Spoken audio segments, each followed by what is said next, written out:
What up, my freaks? RuinusInsight here with part 31 of my Total War Warhammer 3 modded Mannfred von Carstein Immortal Empires campaign.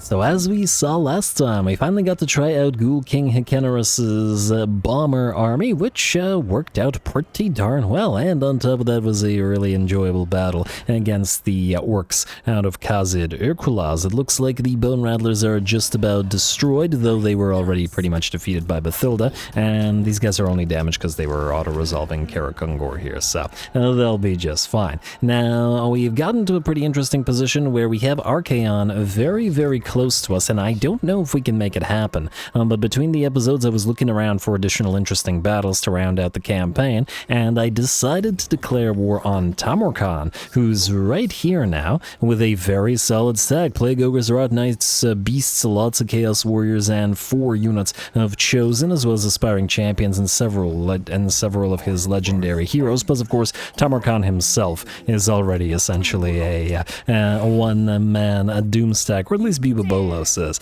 Anyway, that might be pretty fun if we can make it happen. I don't know whether these armies can win it, but I'm certainly willing to give it a proper shot. Mannfred has reached Nagashazar, but we'll keep him here essentially for his final battle, as that will be the final battle of the campaign, so he'll just sit here, raid these clan carrion rats until we're ready to end it and fight the final battle. So, you just sit pretty there, Manny, until we're ready for you. For now, sorry about that. Choked on nothing. Choked on air, but anyway, it happens. Yeah, for now, we're going to have Vlad, I guess, start the episode out by taking ARCHAON directly. I'm very excited at the prospect of the two duking it out, though unfortunately we haven't actually put any points into Vlad's fighty tree, so he probably wouldn't be able to fight ARCHAON one-on-one, unless ARCHAON... we can't quite tell what he put his points into, but 92-83, he has twice as much melee defense as Vlad does, basically. Maybe not twice, but close to it. So, yeah, and that's without Slayer of Kings active. He's hitting for 800, so he's probably hitting for 1.2k. I don't think we can face off against him. But he also has a very nice army. His own personal Swords of Chaos, 2 units of Aspiring Champions, including the Severed Claw, the Hellforged Bellowers, which are an insane unit. He's got the Knights of Immolation as a very strong stack. A Weird Spawn, Golden Griffin of Theurgy, a couple of Exalted Heroes of Tzeentch. I'm very excited. Hopefully Vlad is too. We're gonna go for it. There's probably other stuff that we could probably be doing, but I just can't say no to this. You better not be running, ARCHAON. No, I wouldn't imagine. And Valiant Defeat, eh? We'll see about that. So, Scarecrow Banner. We will put this on... Well, I mean, the Golden Griffin of Theurgy. Let's put it on one of the Vargeist units. I'm gonna say give the Screaming Banner to Isabella, and the Lichbone Pennant probably to... you know what, let's give it to one of the doggos. Yeah, the magical damage would probably also be nice on... Actually, just out of curiosity. 20% physical resistance on the Golden Griffin, eh? We could do magical damage Vargeists as well. Or we could pump up the damage of the direwolves. Then again, the direwolves will still not be strong enough to take on anything here, admittedly. A Lichbone Pennant or not, even with the buffs that they have. We could also do magical damage Vargulf. Pretty much everybody's getting something. Oh, we could also do magical damage Sylvanian crossbows, which is kind of nice. I'm going to save magical damage Vargulf. That might be a decent option. Anyway, looks like a fun fight. Valiant Feat, high casualties. I don't know whether Vladi can pull this off with what he has. Gotta remember that this army is a very dangerous one, in the sense that it's a risky one, because we don't have any Necromancers, and we don't have any Corpse Carts or Mortis Engines, and thus at least half of our army, a little bit more than half, are a lot weaker than they would normally be in these fights, so we're gonna have to be careful. Go.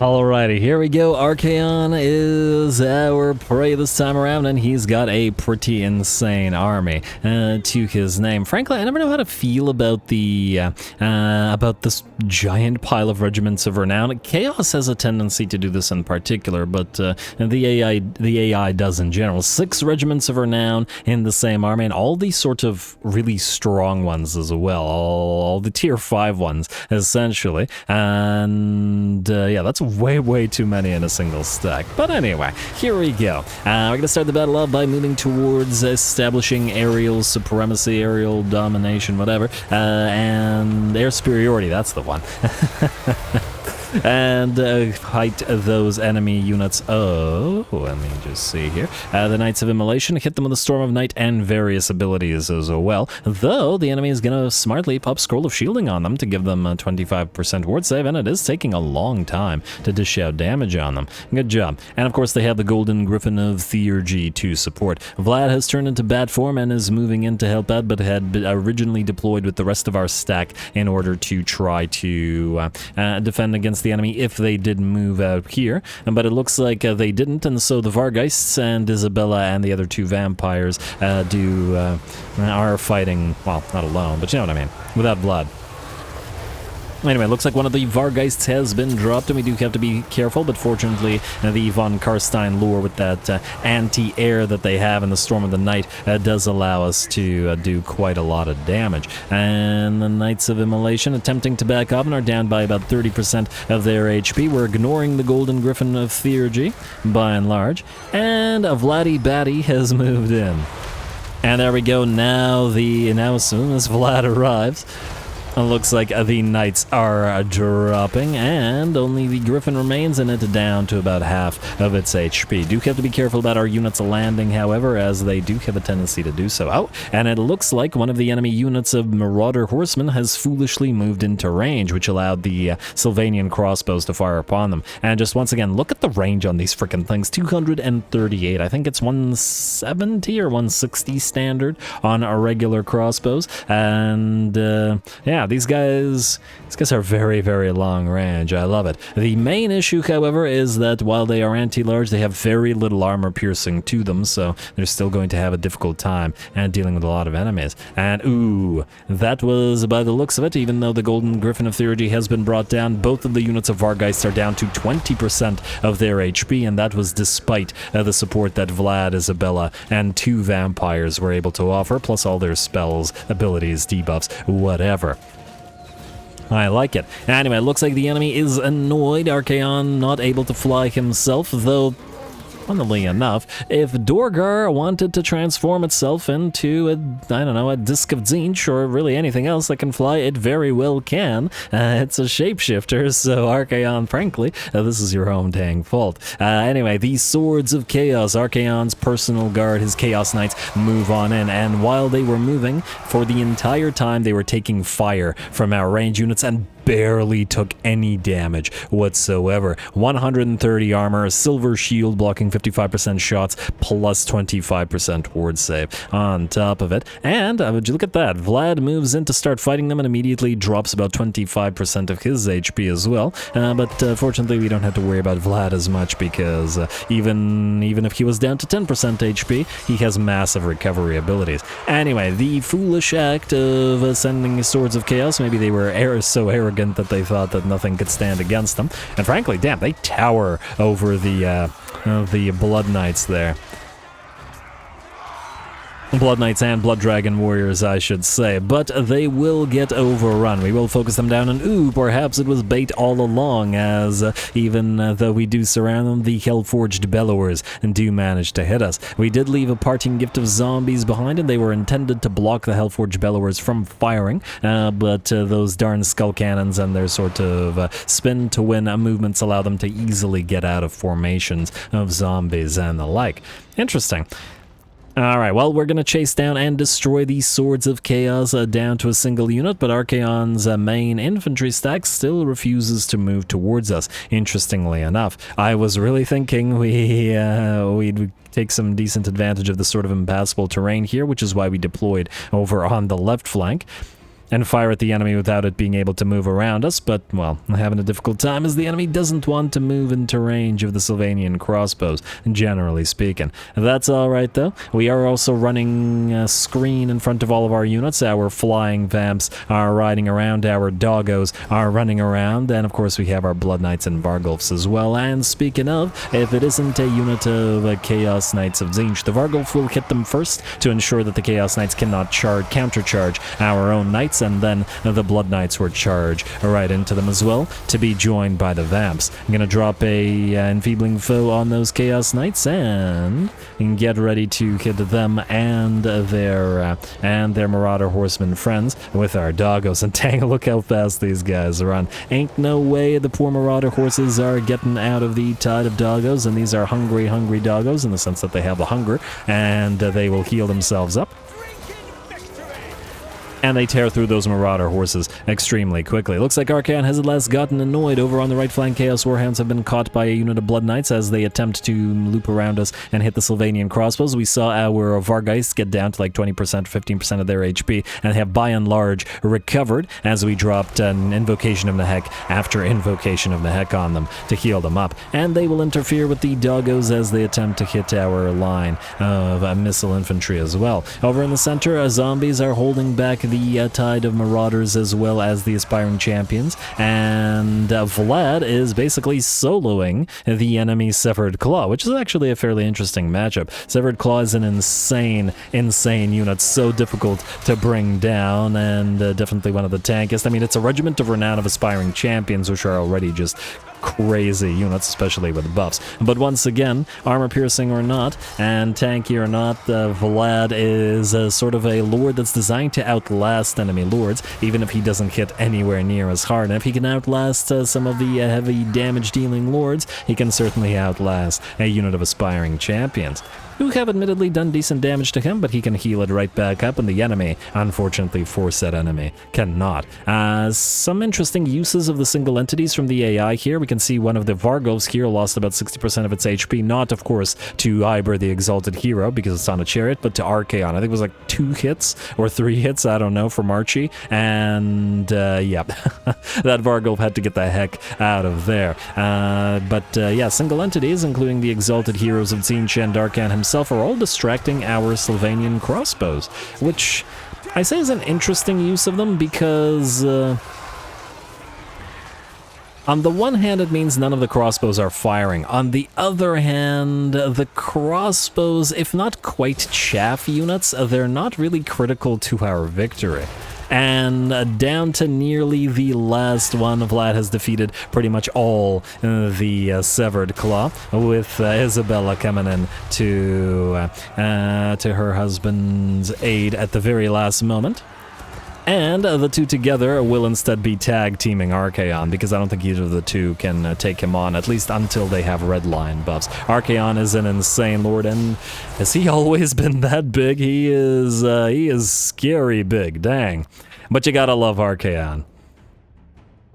He's also such a cinematic lord. I got many cinematic shots of Archie doing his thing in his own campaign, which I think was the most popular one on the channel. It was a fantastic campaign. So if you haven't seen that of all the campaigns, I definitely suggest ARCHAON's. It was also the one that maintained its engagement streak pretty much for, well, by far the longest amount, for like, I don't know, 40 episodes, 50 episodes. It was a long time. But yeah, anyway, Archie is fighting. He's dropped about 20% of his HP at this point, but unfortunately for him, the rest of his army is actually going to shatter. We divided and conquered pretty much every unit, and ARCHAON, by the looks of it, is not unbreakable here. Huh. Okay, there are definitely some situations where ARCHAON is unbreakable, but I don't know what situations those are. There was a battle in another campaign where I lost a fight because we killed the entire enemy army, but ARCHAON was unbreakable and it was a basic garrison, and there was There was basically nothing we could do because killing ARCHAON is such a difficult prospect. Either way, we did manage to bring him down by about 30% of his HP before we broke, and he wasn't able to do a crazy amount to Vlad and Isabella. The big issue, of course, for Archie and fighting them was, of course, that they both have Master of Beguilement on them, which is a big loss of melee attack and defense, and if we wanted to provide other forms of debuffs, we would be able to lower his melee attack to the point that he wouldn't be able to fight them together. One-on-one, sure. Together, probably not, which just seems appropriate for the two lovebirds. Anyway, I love bats. I should have said love bats. Anyway. Anyway, a lovely little fight. A bit odd in the way that the AI approached it, in its sort of hesitance to engage with our battle lines, but really fun nonetheless. Plus, I loved seeing Vlad duel the Severed Claw, which are a unit that I'm always so wary of on the battlefield, and always try to either tie them up or back the heck away from them because they're slow, because they take so much effort, usually so many resources to bring down. But anyway.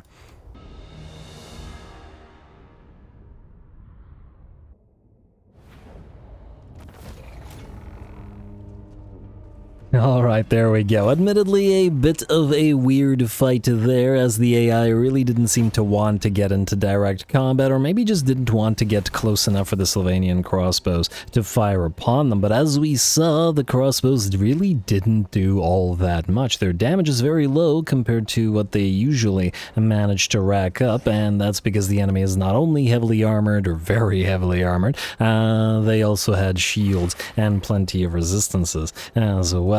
I do think that if the AI was better and if it had rushed us with everything that it had, it probably could have killed off, or at least forced to flee, the Sylvanian crossbows at the very least. Most likely what should have happened was our blob of Blood Knights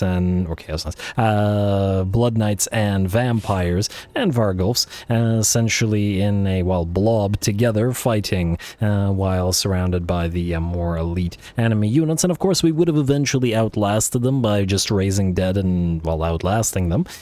But it should have been potentially a much tougher fight if the enemy had rushed us, but they didn't, and that's their problem, I guess. We will, I guess, heal up because there is another stack nearby, and I'm not sure that ARCHAON will die to an auto-resolve because he might be too far away, which would probably mean he'll attack us again next turn with the second and possibly this... okay, this one can't reach us, with the other armies here in tow. On the right side, we do now have a Doomslayer, which is bonuses for fighting Chaos and Norska and all that. Not that it matters over much in this late stage of the game. Let's go for Vampiric Channeling for a little bit. We could go here. Well, I mean, we already did fight them. I think we want to fight Arbol next, so you go here. They're probably not going to attack you again in that way, and head towards Arbol and get his defeat trait then. Why the heck not? Now, let's see who else we need to move this turn. I know that Ludwig von Deal hasn't moved, so let's get him to Carrick Hearn and destroy Karazakarak for good, unless I'm mistaken. Occupy. And Enchanted Shield, Corpse Scarred with Balefire on Recruiter for some reason, Black Mountain secured, Faction destroyed, Karazakarak. And as far as I know, let's also delete this and upgrade this. As far as I know, I think Karazakarak had confederated pretty much all the other dwarves, or at the very least a lot of them. Belagar was part of their faction, and yeah, there ain't a lot of regular dwarfs left on the map. In fact, I'm not sure there are any. These dwarfs are gone. Where would also be dwarfs? There would be Karakazorn, who are gone. Chaos Dwarfs obviously still around. Yeah, I think that might have been the last dwarfen faction on the map. I don't see Malachi around. Yeah. Bid farewell to dwarfs. I mean, I suppose the elves win at the end there. They will perhaps be at least happy to have outlasted the dwarfs, but how long for, as our vassals are beginning their invasion of Ulthuan? By the looks of it, all they needed was Kemmler to lead them forth, which apparently Kemmler is doing. Sure, why not? Ulthuan's getting hit from two sides now by the legions of undeath from below and from the south, and by the Cult of Pleasure from the north. Nakari still hates us and is still attacking them, though. We could kill him just for fun, but I think we want to vassalize. Marathi first. Her charms wouldn't be effective on the vampires anyway, so it seems like a sensible vassal to have. Anyway, you guys, I think, are the last ones to move, which means another potential big fight. While ARCHAON is traveling to Cathay to perhaps find Balthazar Gelt, Elvira, you're going to move with these guys, with Nozert, Adrian Sigibald, I don't think you need to do anything, Bertrand Steinhoff. You're kind of stuck here defending in case chaos comes around, so just stay here, I guess, buddy. And unless I'm mistaken, that's it. Alright, which means, let's see if we can't do TAMURKHAN, shall we? Now, we got a lot of range units in this army. And we'll combine Nozert and Elvira, since it's... it should be about 2 versus 2 stacks. I mean, they've got more than 2. Ooh, the main thing is we gotta make sure that TAMURKHAN and not this camp attacks us. We also gotta figure out which army we'll want to lead. Will it be Nozert's army or Elvira's? I guess it'll be Elvira's to lead, because Nozert's can reinforce much faster. Vampire of Death, let's level you... You have 1 point on you, eh? Let's get the Fate of Biuna for one of the enemy chosen. I don't know whether we'll have enough mana to cast. Let's see. If Elvira leads, she has not anywhere near as much mana, but she's still going to lead. So Nozert, you will reinforce right here. We're going to have to take attrition as well, but it is what it is. And Elvira, we're going to strike at Crobat here. Crobat? Yes. And let's see if TAMURKHAN moves to reinforce. That was the idea anyway. And yes, indeed, he will. Valiant defeat, casualties high once again. Oh, this should be very fun. I don't know whether we're going to win this one, because TAMURKHAN is always such a huge issue. For those who watch the Skulltaker campaign, we barely managed to bring him down. He effectively defeated Arbal, but just lost with our armies, like pretty much full destruction there. It was so dang close. And, well, I expect similar things from him here. Oh, and he has a Lichbone Pennant too? Damn, solid work, AI, so that's magical damage dealing Bubobolos as well. Nasty stuff, which is just the way that Nurgle likes it, although depending on the meaning of the word. Slanesh looking on from the distance. Anyway, fight battle, let's get to it.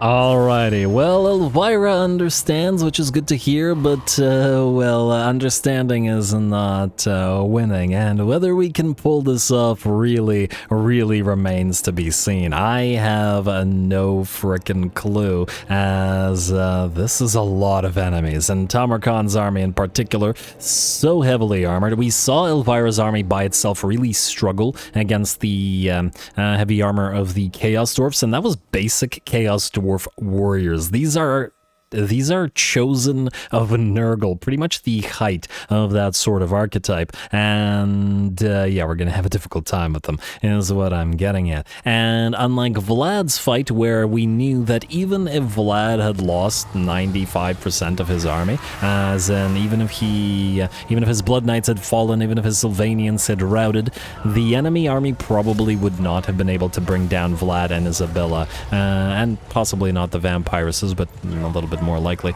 themselves, just due to the insane amounts of healing the two have. Between Vlad's own insane healing and the Chalice of Bathory from Isabella, plus the Masters of Beguilement and their plentiful magics and summoning, they would have been able to hold. Here, we definitely can't say the same thing. Anyway, but enough about the previous fight. Let's take a look at this one as Elvira moves in to try to deal with the enemy Slaughtermaster before the 3 reinforcing armies arrive. Now, it's going to be a little bit of a tough prospect. She's already lost 30% of her HP, and she is getting attacked by the Yeshin Maneater at the same time as the Slaughtermaster. She's not built to be a sort of, well, not yet.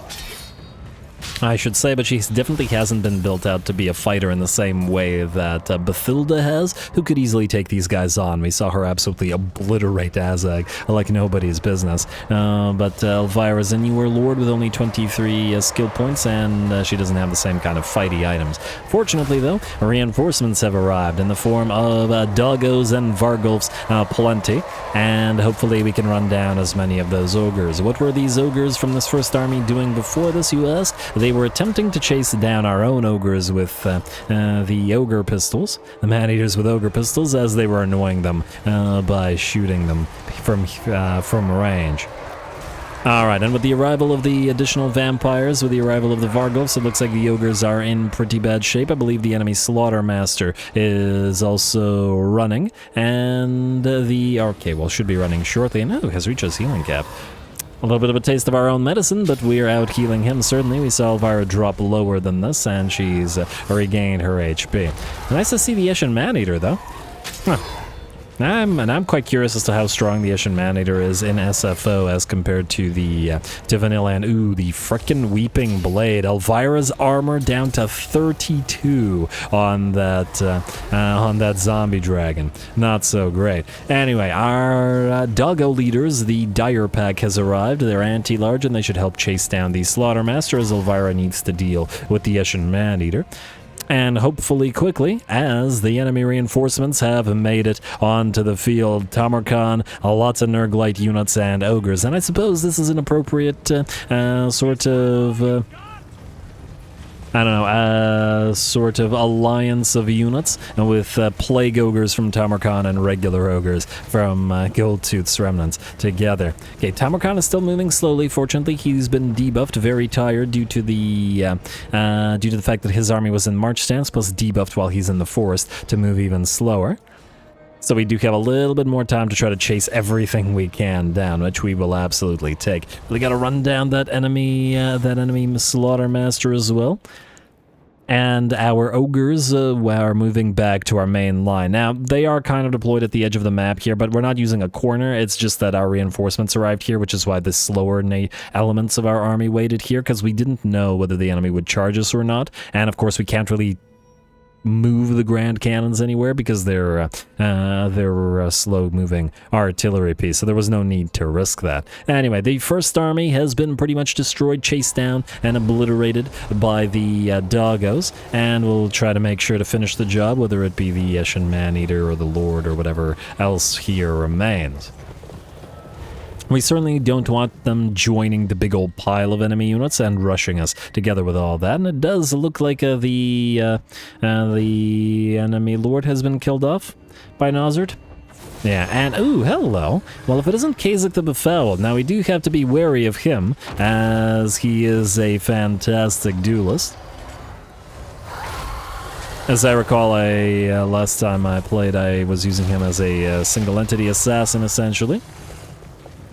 But if he's going to move in like this by himself, he's going to have a bad time, as we're going to hit him immediately with both lords and the enemy vampire. Ooh, he does have a healing potion on him. But between the enfeebling foe and between the Helm of Discord, his defenses are really low, and we're going to surround and destroy him fast as we can, as well as that Eshin Maneater, which has come back, before the rest of the slower elements of the enemy army move on in. He'll, by the looks of it, make the same foolish mistake as ARCHAON did,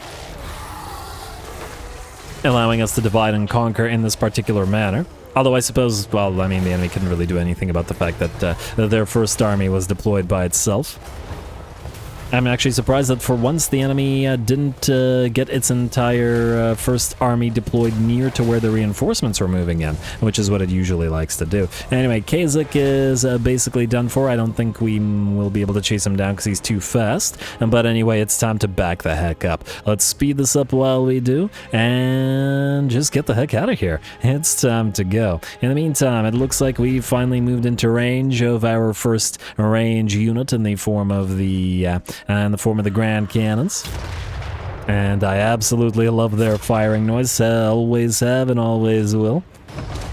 One of my favorite sound design examples in this game. Anyway, their focus is going to be to try to bring down the enemy lead belchers before said lead belchers move into range. Even a single volley from the lead belchers against either our crossbows or against our units of border mercenaries will probably put a heck of a dent in them. We do have 30% physical resistance and 10% missile resistance on the border mercs, but at only 13,000 HP, even with the additional armor they have, they're still gonna be pretty darn fragile. Though they only have 65 armor for now, once we switch to Stain of the Dragon Emperor and the accuracy it provides to more armor, it'll get a little bit better. Alright, and here comes the enemy vanguard, led by a Firebelly by the looks of it. And it looks like the ogres are attempting to keep pace with the nobblers, which is not a good idea. They were probably best off attempting to rush our battle line rather than attempt to move in a sort of cohesive unit, as we'll be able to gun down more of them like this. That said, we are waiting for them to charge. As soon as they do, we summon zombies in their face, and if they want to charge our line, we will attempt our best to countercharge as many as possible with the Vargulfs, which are going to be very much helpful in keeping our battle line intact. It does look like some Ogre Bulls managed to make their way forward but get gunned down at the last second. Of course, we are also engaged in the fight here. Elvira and Nozert are both fighting some enemy units of Ogre Bulls. We will continue attempting to divide and conquer the Ogre elements of the enemy army as the much slower Nurglite force is still moving towards us. 36 move speed on the Marauders, and I imagine that the Chosen, tired as they are and heavily armored as they are, 28 move speed. Not as slow as zombies, perhaps, but, well, actually, our zombies are now as fast as this, so yeah, about as slow as zombies. So they will take quite a while to reach us, while we continue to try to decimate the Ogre ranks. The Vargulfs and the Zombie Dragons are providing anchoring points and forcing the enemy units to fight them, and then as soon as they're surrounded, we move Doggos in to nip at their heels and try to bring down those big boys. The enemy elements that have moved towards our main stack have suffered greatly, unable to break through the zombies and the Vargulfs that prevented them from charging the main line, and then gunned down over the heads of our smaller units by the Alamian and Sylvanian range. Out here, it does look like some more enemies did manage to loop around us and some damage to some of our dire wolves. But we're doing a lot of cycle charging here, and it's going to be necessary. I fully expect to lose several units of direwolves with every single fight with this army, simply because they're very, very fragile, and it's difficult to keep them alive. Not in Isabella's army, perhaps, but certainly in every other army.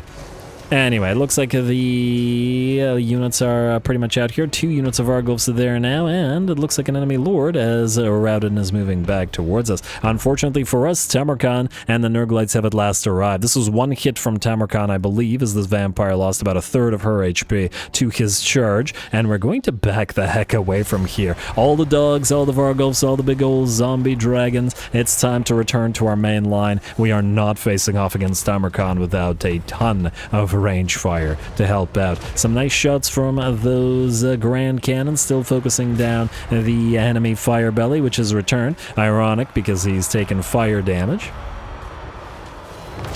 And the fire damage, by the looks of it, will bring him down, and the Chosen will witness it. Ooh, I love those shields, though. Gotta love Chosen of Nurgle. Now, they still have a fairly long distance to cover, though. But they're faster moving elements, so like the beasts of Nurgle have arrived, and TAMURKHAN is probably going to be here sooner rather than later as well, which we'll have to be careful. Still, this is going fairly decently in our way so far. But neither the Chosen nor the TAMURKHAN are here yet, and we're a lot more tired than we started the battle with. Anyway, gonna get a little bit of a counter charge going. Our units of our own units of ogres charge the Marauders to prevent them from going directly at our line of Lamian border mercs, and we'll try to distract TAMURKHAN with a summoned unit of zombies right on top of him, plus Fluffy and a couple of other units hitting him. Spirit Leech down on TAMURKHAN, and pretty much half of our entire range line are cannons going for him directly, and yeah, half of our army all firing away at him. The cannons, the Sky Lanterns, the Spirit Leech, all of these units. That's a lot of armor-piercing missile damage. And he is down to 30% of his HP, but that is not as much as it seems where TAMURKHAN is concerned. Besides, with having to focus down TAMURKHAN so much, it did mean that our right flank was a lot less focused, and that allowed the enemy Rot Knights to loop around and get around us and engage. Fortunately, with our units of Ogre Pistols interspersed among our lines, they are able to hold the enemy back and prevent them from charging directly through our units of Alamian Border Mercs. But nobody's stopping TAMURKHAN as he charges right through our main line and heads towards the back line. Instead, he still has half HP remaining and has killed off 100 units.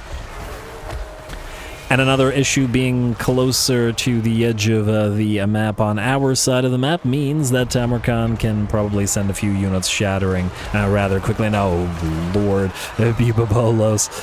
That's not so good for that particular unit. But what can you do? The battle is still playing out. We can also see our doggos running around in the background, chasing down as many enemy units as possible. Ogres are generally very difficult to chase, but unfortunately the dogs are quite quick. Even if they do still have a fairly difficult time bringing them down. Half of the army is still firing away at TAMURKHAN. I think for 5 minutes straight. He's got Nurgle's favorite son active now, immunity to contact effects, and increase to ward save. 38 ward save, 15 physical, and 50% missile. He basically has maximum missile resistance at this point. More and more zombie units are being summoned right on top of him, and considering he has 50 missile resistance without considering the ward save and all that other stuff, it does make sense that he was not taking that much HP damage. Damn, a single charge brings down one of our Grand Cannons. Would be a shame to lose it after all this time.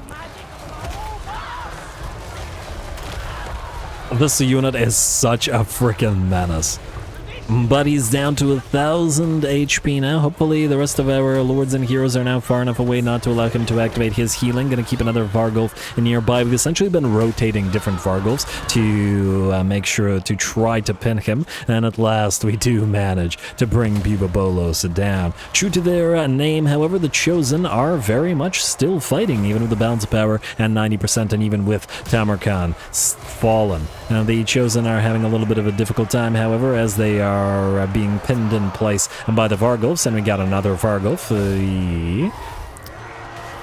We got Fluffy here, who is trying to keep TAMURKHAN busy. And there we go. Our main line did manage to hold, and now it's time for our big beasties, with a little bit of help from some border mercs to finish off the remaining enemy units of Chosen. Even some doggos moving in to join the party, as they're probably annoyed at having been so heavily damaged by a few of them. And it looks like with the rear charges into the Chosen, they will break at last, and the battle will be ours.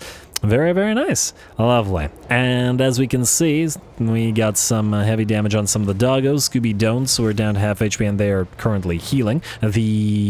Both of our vampire lords, despite Immortal Horror, have reached their healing caps. In fact, Nozzart down to about half of his HP as well. Several of our Lamian border mercs were heavily damaged by the Rot Knights and by TAMURKHAN, down to 20% HP, 15% HP, 10% HP, etc., etc. And it was a very nice fight, and definitely worth finding. Definitely getting some really good ones towards the end of the campaign, but that does tend to be the case because we're no longer sort of fighting the little fights and just looking for the good ones.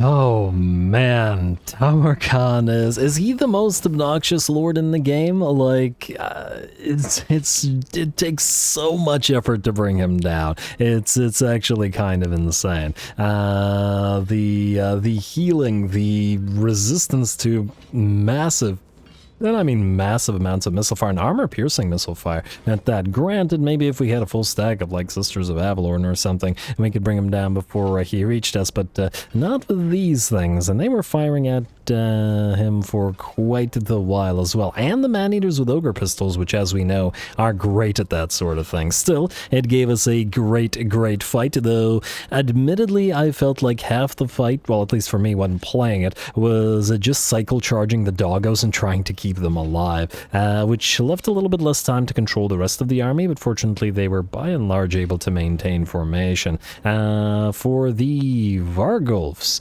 it looks like at 34k damage, Mittens was the best kitten, and Bastard of Barovia was at 29k, close on Mittens' heels, so good job to you guys. Scooby Don'ts did well as well, and I think they're the only ones in this pile of doggos that are named.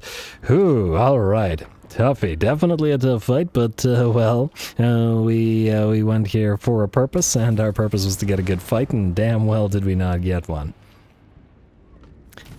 Alright, and by the looks of and TAMURKHAN's armor was also in March stance, so imagine if it wasn't. Well, sucks to be them, I guess. Ally mission successful, there's that TAMURKHAN. Huh, wait, he does give you mass. Huh.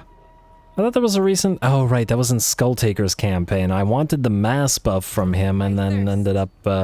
in vanilla, it's not mass. Well, that's a shame. Well, it's a shame for Skulltaker anyway, but anyway. You should be able to destroy the rest of this unless I'm mistaking, Elvira. I hope that the auto resolve doesn't kill the doggos. Doesn't look like it. It'll probably damage them. Actually, not even all that bad after all that. Lovely. And occupy the place. Our goal to destroy it, or is that... Oh, Tormentor Sword. Actually not a bad pickup for this army in particular. Slow the enemy down.